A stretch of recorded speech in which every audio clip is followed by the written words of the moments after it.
Indie games. By not being restricted with tight deadlines or company riskless standards, they often have teams of passionate devs who craft some of the most creative and transcendent experiences of all time. Many indie games perfect styles or create genres all their own, while others provide a humble and wholesome experience for everyone to enjoy. But I'm interested in the other side of indie games, the side that sees devs take their talents and creativity to create some of the most challenging experiences in all of gaming. Today, I want to talk about some of the most difficult indie games, but before we get started, you can continue to help us create indie gaming content by joining our Patreon, liking and subscribing to the channel, or just hang with us on our Twitch streams on Thursdays. Your new indie gaming community is waiting for you. Undisputed is a simulation fighting game that is focused on creating a realistic boxing experience. You can basically kind of think of this as an attempt to create a boxing equivalent of something like NBA 2K. That is to say that we get a roster of real boxers, both current and legacy fighters, and the move sets try to simulate real boxing. So the difficulty mostly lies in creating an opening and using not only the right punch to bait and create the opening, but also paying attention to when to defend and counter and when to use light and heavy blows. Of course, the controls that are involved with this are sort of jumbled up. You will have to hold the right trigger to do with a power punch. You also have your controls flipped if you're fighting with a left-handed fighter. So this makes actually playing the game an overall adaptive experience. Chaining combos isn't as simple as button mashing like in Mortal Kombat, but it isn't quite the same as chain button combinations that you see in Street Fighter. Instead, this game can be thought more of a tactics style fighting game. On top of that, you have to pay attention to injuries your fighter receives, as well as their stamina. So basically, there's a lot of stats and variables that make this game extra difficult. However, as you play longer, you'll realize that you can actually cheese some of the fights by being very defensive. I'm actually a boxer myself, and I'm well aware that you can't actually get through fights by being 100% defensive. However, in this game, you can kind of get around that in its current state. I did mention that the controls are a little difficult to get a hang of. However, there aren't really controls for footwork specifically, so you can't really do fancy check hooks or gazelle hooks, and because of that, you can exploit some of the mechanics. Ultimately, this keeps this game, while difficult in its own right, at the bottom of the list of the ultimate difficult games. Alright, coming up at number 9, we have Yooka-Laylee and the Impossible Lair. Officially, this is a spin-off of the first Yooka-Laylee game, where the first Yooka-Laylee game was a 3D collectathon. This game is instead a 2D collectathon platformer that plays more or less similar to the Donkey Kong Country games. That is to say, you'll have to grab various collectibles in order to progress in the overworld map into the other levels. There are many hidden items that require clever platforming, and this can easily bring you to your death. Even when going through the level straightforward, you'll be met with tough platforming challenges by way of obstacles and enemy placement. On top of that, you can have modifiers which can make the game even more difficult for a bigger end of level payout, or if the modifier makes the game easier, then you get a smaller payout, ultimately slowing your progress overall. Every time you die, you lose everything you collected if you did not reach a checkpoint. A clever idea that's in this game is the ability to complete the final boss whenever you want. The titled Impossible Lair is always available for players to attempt. It is, as the name implies, extremely hard to get through. That's where completing the levels actually comes into play. So if you beat the levels in the game, you get these bee soldiers that help you in the lair. Essentially, as you progress, this final level should theoretically get easier, and you'll eventually notice that you can't unlock parts of the map since you were low on coins. This means you have to go back through the levels and try those harder platforming challenges in order to get those secret yet somewhat mandatory collectibles. It's a difficult game, but enjoyable overall, and it's silly and fun. It has a very classic feel. Coming in at number 8, we have Dead Cells. In my opinion, it's probably one of the best roguelites out there. This game combines rogue, Souls-like, and Metroidvania elements into one incredible experience. You'll run through various biomes, hacking and slashing enemies, exploring and platforming to progress through the game. The game has several branching paths, and certain biomes are blocked off until you get a specific upgrade to progress, in that classic Metroidvania style. Along with that, level design overall feels closely inspired by Metroid and Castlevania as well, meaning the levels can sometimes feel like mazes. Your runs can be short or long, longer longer runs, of course, can be harder as you have a limited amount of health aids, though, like any good roguelike, you will get permanent upgrades to help you progress. Most of the time, however, you'll be unlocking new weapons, which could be stronger, but not all the time. You'll collect dead cells as you defeat enemies, and this allows you to purchase upgrades and unlock new items. However, you can only use the cells in between biomes. If you die, you'll lose all those cells and you'll have to start from the beginning of the entire map. Sometimes, you could go through a run and not unlock anything. This, combined with the large amount of both DLC and base game biomes, requires you to adapt your gameplay style even more and makes for a very difficult game. But it's one that really entices you to say, just one more run. Coming in at number 7, we have Enshrouded. This is an interesting mix of survival crafting and Souls-inspired RPG. Don't get me wrong, I personally don't consider this a Souls-like. The game plays more like Valheim in my opinion. However, the survival aspects are pretty downplayed. You don't have a hunger or thirst meter. Rather, food and water will give you various buffs and health increases. The game's bosses are the more difficult aspect of the game, but so is traversal. The map is covered in a substance called the Shroud, the sort of fog, which gives you a time limit when you enter it. When you enter, you become enshrouded. When the time expires, your character dies. You have to then go and recollect your materials.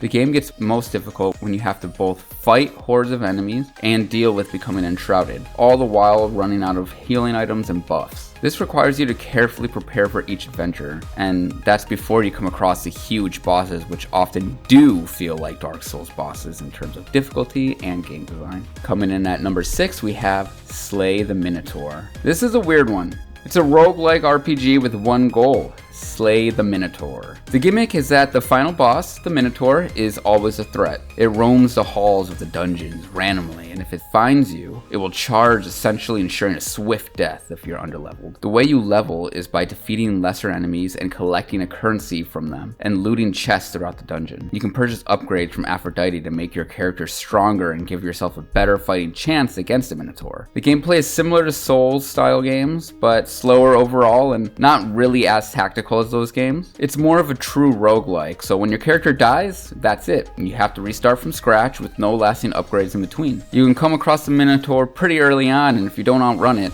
well, prepare for a new run. Of course, other enemies lurk around every corner in the dungeon, and some can also gang up on you. Overall, you are trying to be strong enough to fight more minor enemies while invading the Minotaur until you're strong enough to actually defeat him. This needs to be in perfect balance, but it's up to you to balance that build yourself. Coming in at number 5, we have Ashen. Ashen. This is an interesting low fantasy take on the Souls-like genre. It technically did open world Souls-like before Elden Ring did. The main gimmick here is, in this game, you will be collecting a resource to purchase upgrades like any Souls-like, but you won't be leveling like you usually would in something like Dark Souls. This means you won't be paying the resource to level up a single traditional RPG skill.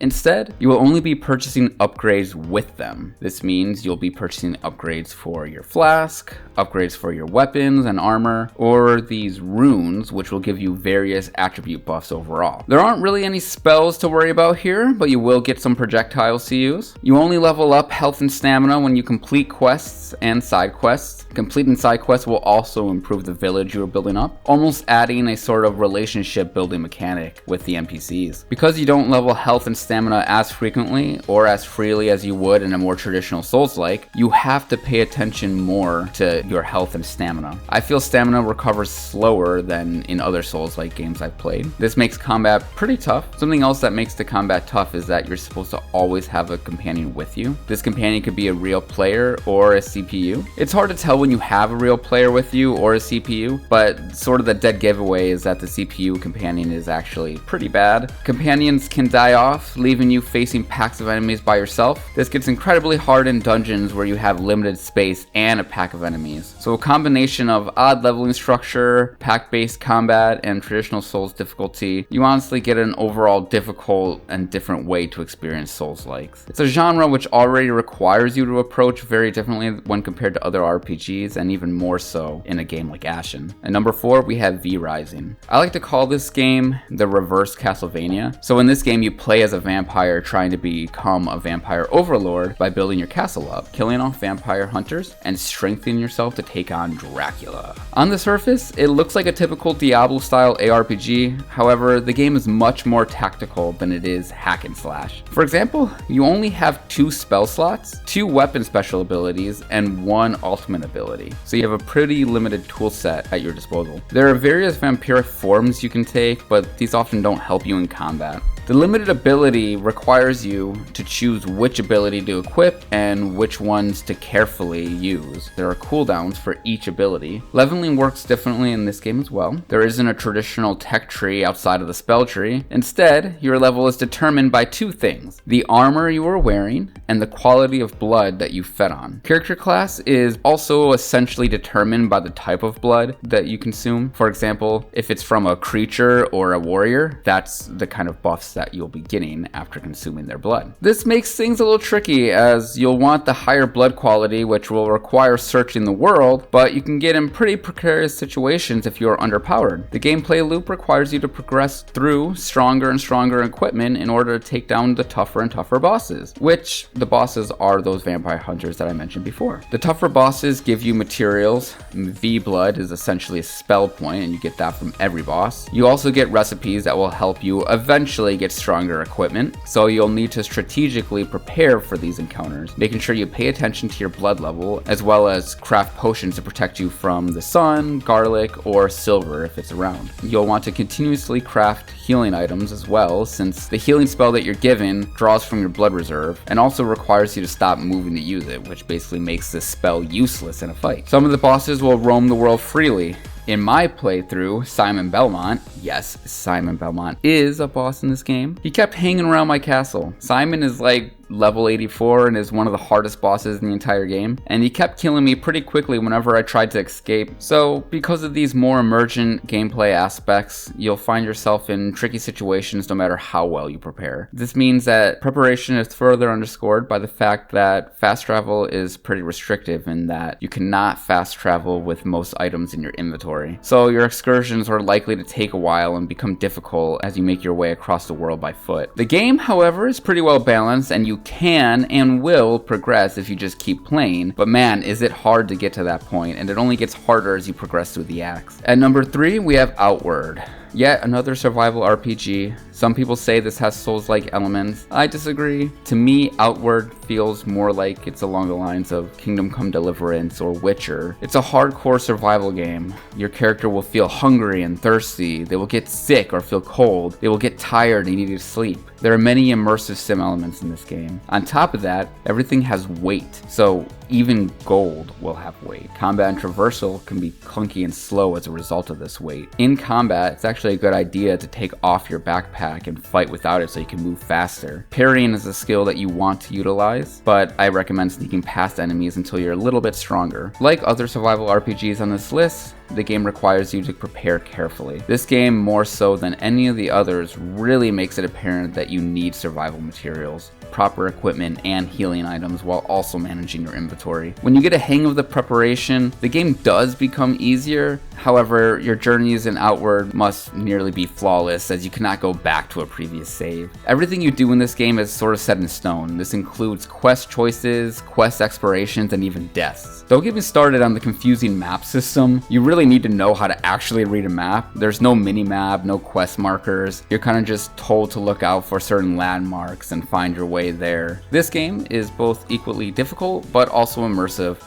Coming up at number 2, we have Iron Oath. I love this game. It has a combination of tactical RPG and CRPG mechanics, but it also offers immersive sim and management sim gameplay. In this game, you aren't really playing as the party of mercenaries, rather you are playing as the mercenaries manager. This means you have to hire the band of mercenaries, make sure they're fed, rested, and paid, and make sure they have good equipment. The sort of main deviation from other CRPGs is the use of morale checks. These effectively act as skill checks but depends on something called morale rather than dice rolls. Morale is how happy your team is or how well they're feeling. Sometimes they'll miss attacks, sometimes they'll miss perception, sometimes they'll mutiny. Combat itself is tricky and requires clever positioning. Both your characters and enemies will get attack bonuses for flanking each other. You can easily become outflanked during combat phases that have many enemies around. Like most RPGs, you'll have limited skill points to use on special skills and spells in battle. The tricky part is the rest system is pretty restrictive. You can only camp in large dungeons, and usually there's only one camping phase. Other than that, the only way you can rest is when you are traveling, pending that you have enough